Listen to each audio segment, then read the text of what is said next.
Biografía de San Juan María Vianney, el Santo Cura de Ars, parte 4. En el audio anterior te conté cómo nuestro santo llegó a ser sacerdote y cómo fue designado a la parroquia de Ars, un poblado de apenas 40 familias muy pobres y con casi nula religiosidad, al cual casi ningún sacerdote deseaba ir. Ahora te contaré cómo empezó la transformación de este pueblo. 15. El buen padre Juan María estaba decidido a salvar el alma de toda la feligresía a la que le habían asignado. Por eso sus primeros años trabajó arduamente en eliminar los males principales de sus pobladores: la borrachera en las tabernas, la costumbre de hablar mal y sobre todo el olvido de asistir a misa y santificar el domingo, como lo prescribe la ley de Dios.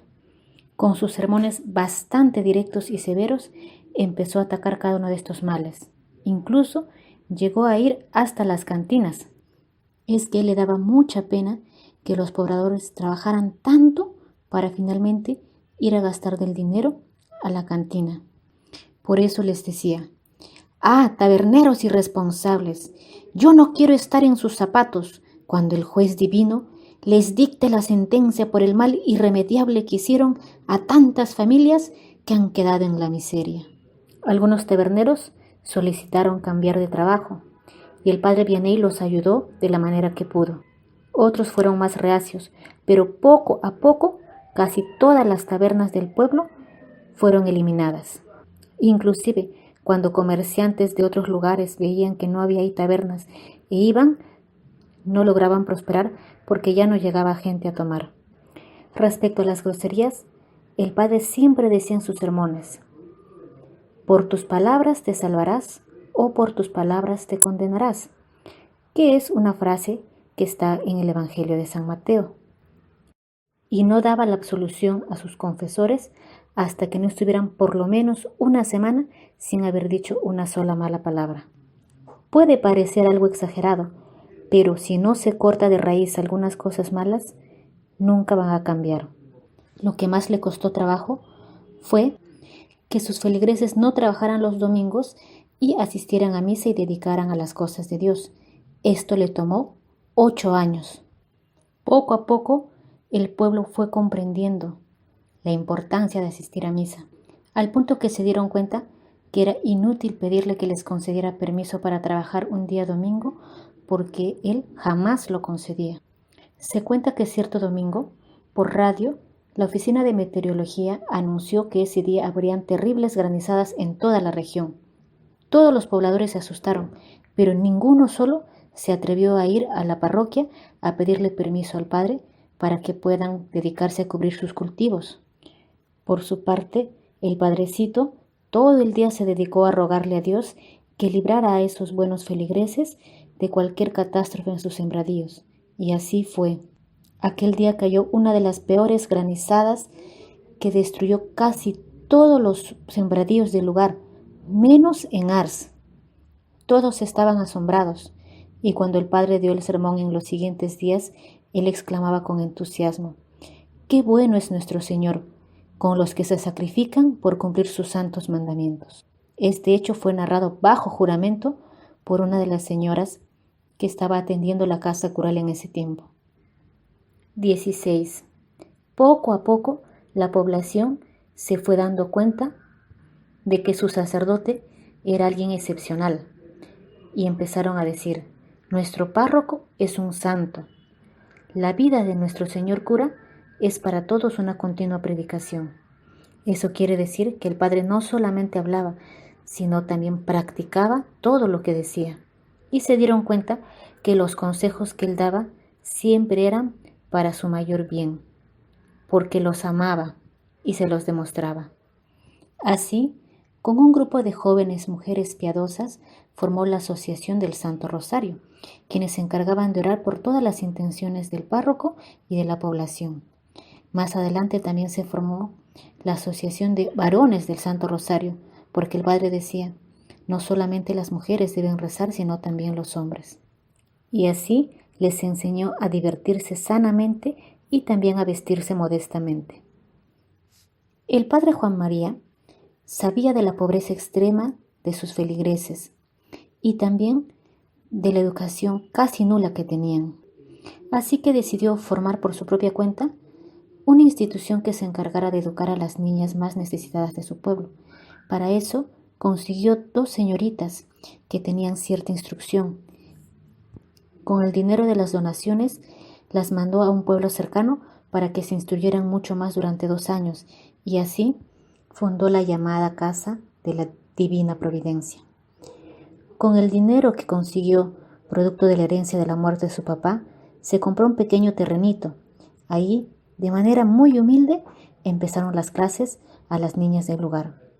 Más tarde, las poblaciones cercanas se enteraron que en ese lugar se enseñaba y de manera gratuita a niñas, así que empezaron a llegar solicitudes para que pudieran ser admitidas niñas de otras vecindades. Por eso se necesitó habilitar habitaciones o camas para que ellas pudieran vivir y dormir ahí. Con el tiempo se convirtió prácticamente en un internado. La Casa de la Divina Providencia sobrevivió muchísimos años únicamente de la caridad y sobre todo de la providencia. El padre Juan María admitía a toda niña que llegara ahí con necesidad, inclusive huérfanas. Se dice que no existía un solo espacio en esa casa en la cual no funcionara en las noches como cama. Se colocaban cartones o sacos donde se metían hojas secas, ramitas o algo que pudiera servir de colchón y así dormían todas las niñas. Poco a poco algunas personas empezaron a donar algunas cosas para su alimentación de cuando en cuando. El padre Juan María todo lo que le llegaba a él lo vendía o lo regalaba o lo llevaba a la casa para que pudiera servir para las niñas. 18.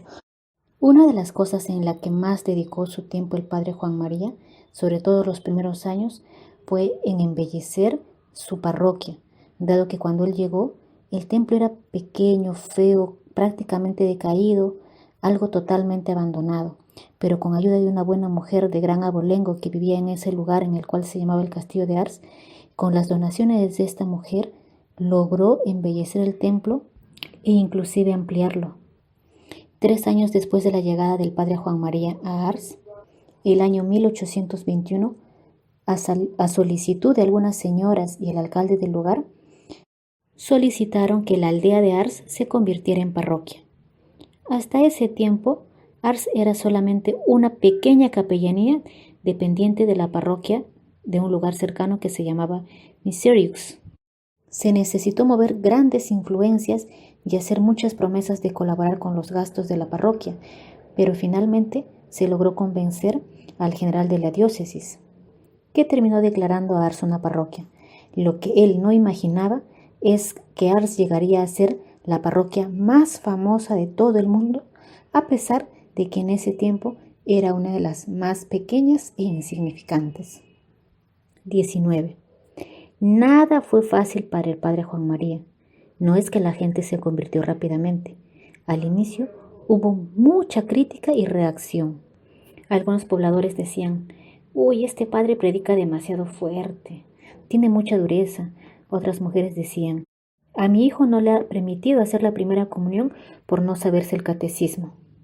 Inclusive los primeros meses de su llegada, muchas personas se presentaron a la casa cural y lo declararon a él una persona no grata, pidiéndole que abandonara el lugar.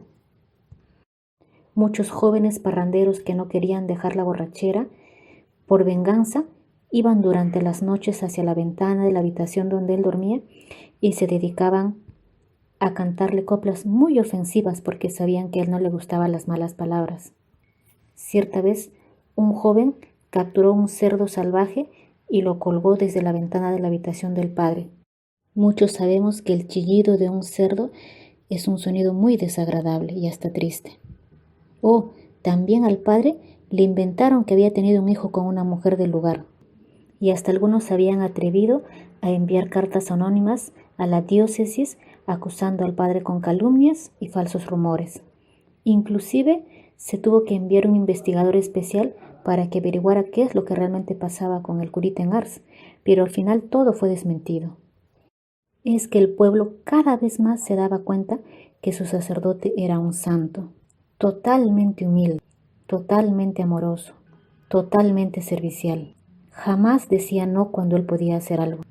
No le importaba si se tenía que quedar de hambre, si tenía que caminar kilómetros, si tenía que ir en invierno o en verano. En donde él lo necesitaran, ahí llegaba. A nadie le faltó confesión, a nadie le faltó unción a los enfermos. Él nunca tuvo tiempo para descansar. En el siguiente y último audio te contaré cómo Ars pasó a ser de un poblado de apenas 40 casas a ser la parroquia más conocida de todo el mundo, en el cual cada año llegaban más de 100.000 peregrinos solamente para confesarse con el párroco Juan María.